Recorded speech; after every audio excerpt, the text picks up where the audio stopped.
Lesson 1-7 from the Algebra Readiness textbook. Today's learning target is to use inductive reasoning to solve problems. So, what does inductive reasoning mean? Inductive reasoning is making a conclusion based on a pattern that you observe. So today we're focusing on patterns and trying to describe those patterns. When you're describing the pattern, we call it making a conjecture. So it's a conclusion you reach by inductive reasoning. Let's put this practice to work. First, use inductive reasoning. We're going to make a conjecture about the next figure in the pattern. Then we're going to draw the figure. Now, the first step is to make an observation. Take a look at the first figure. This is the first figure. Notice there are 4 circles, and the top left one is colored in red. Now to the second figure, it's identical, except that the bottom left is colored in. Then we look at the third figure, and I notice that the bottom right is colored in. We can assume that the fourth figure will also be identical. But we cannot assume that the top left, the bottom left, or the bottom right will be the figure or the circle shaded in. We would assume that it's the top right because it seems like it is going around counterclockwise. So let's see, if I were going to put my observation in words, I would say that the circles are rotating counterclockwise within the square. A conjecture would be describing that pattern. The next figure will have a shaded circle at the top right. And let's take a look, and we are right. Okay, that's not picture patterns are not the only kinds of patterns that we will see. Some will be number patterns. The rules or the steps for solving are the same.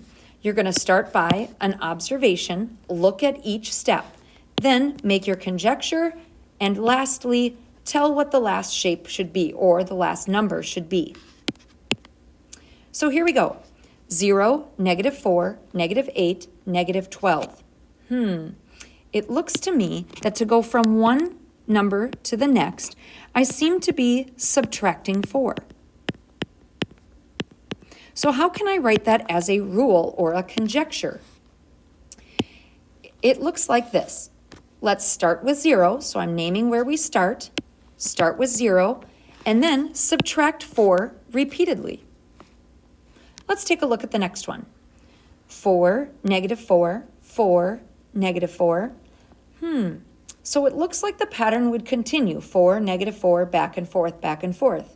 Well, there's a couple ways you could describe this.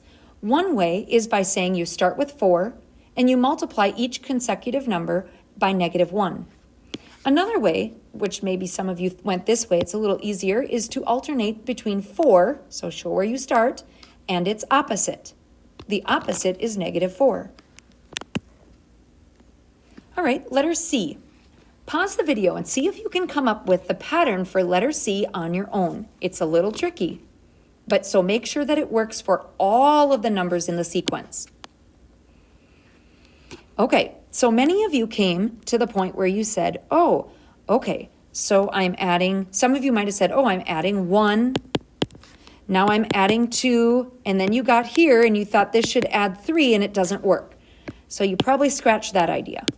Then maybe you said, okay, well, I'm multiply by 2, multiply by 2, multiply by 2, and I hope you went here because this one is where it falls apart. That doesn't work.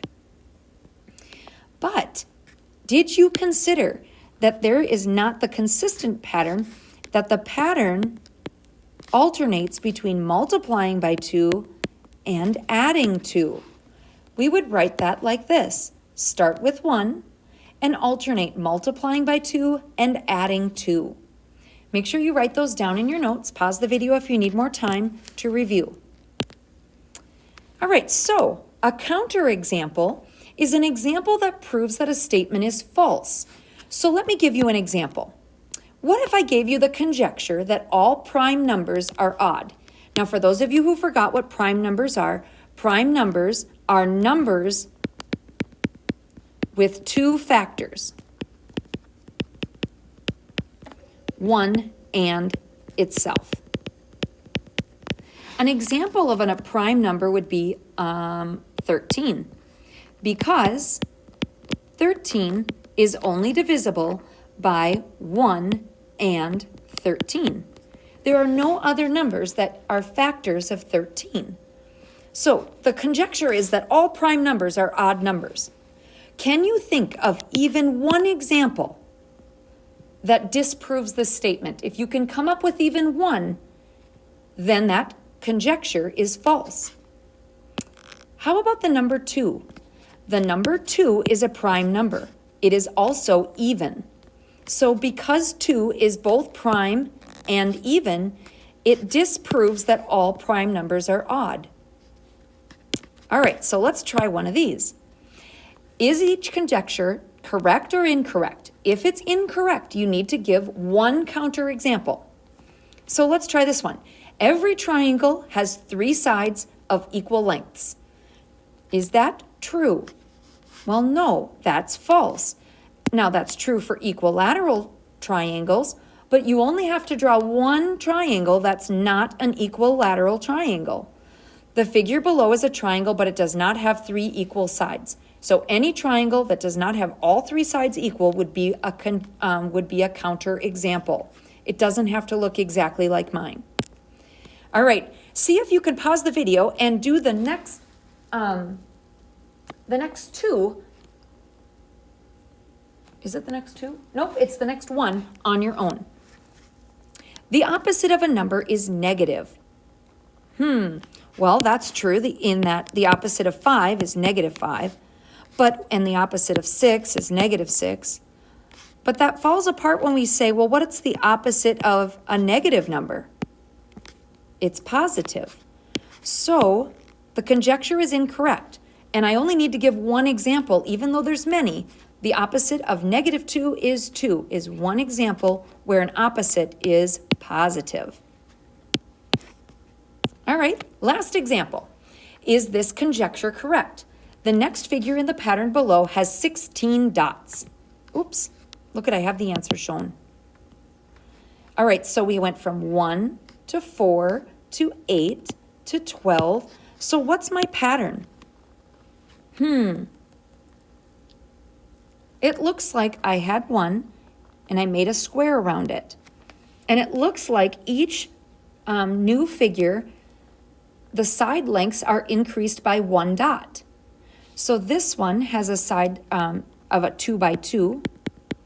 This one is a 3 by 3, meaning this is 3 and this is 3. This is 2, this is 2, this is 1, this is 1.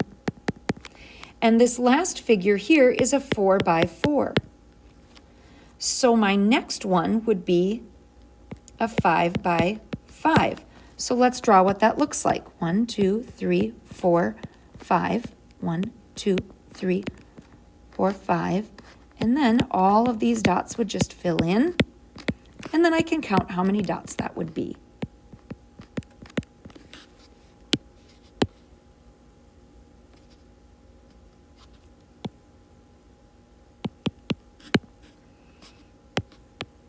Oops, I shouldn't have filled those in. I'm like, what the heck is going on? There we go. Now we got it right. So just the outside. Okay, so that would be exactly 16. All right, our homework for today is 1-7, page 38, 1 through 3, 7 through 11, and 14 through 17.